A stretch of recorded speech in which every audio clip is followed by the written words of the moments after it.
Hey everyone, it's Jill, and today we're going to talk about how to use the sticky note to improve your formative assessment in the music classroom.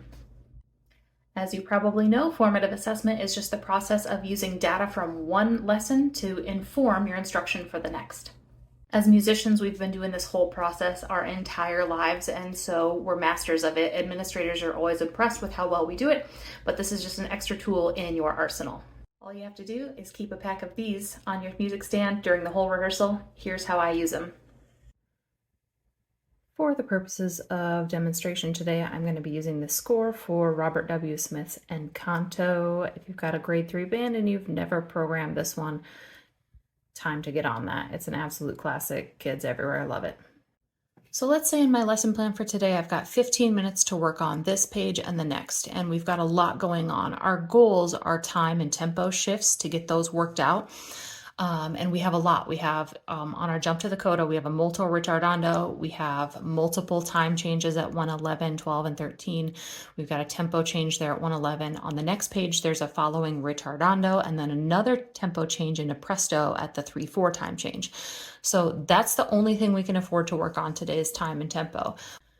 So while I'm rehearsing these two pages on the time and tempo changes, I hear some other things, namely that number one, the students are not doing this decrescendo that is in the first measure on this page. So I'm going to put a sticky note right there where that one is.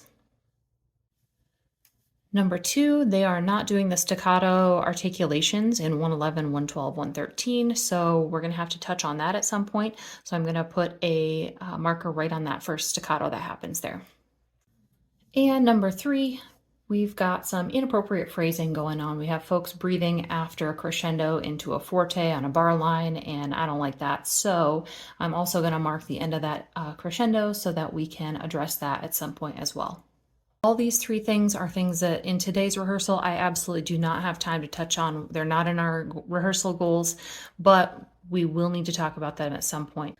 This way, if you don't get planning until the end of the day or even the next day and your brain starts to wonder, oh, what was that thing that I was going to work on? All you have to do is go back to your score and check out where your sticky notes are, and that'll instantly tell you that thing that bugged you during rehearsal that you need to catch the next time. That's it for today's tip. If you have an awesome tip on improving your formative assessment practice during rehearsals, I would love to hear it. Leave it in the comments for me. Otherwise, I'll catch you next time.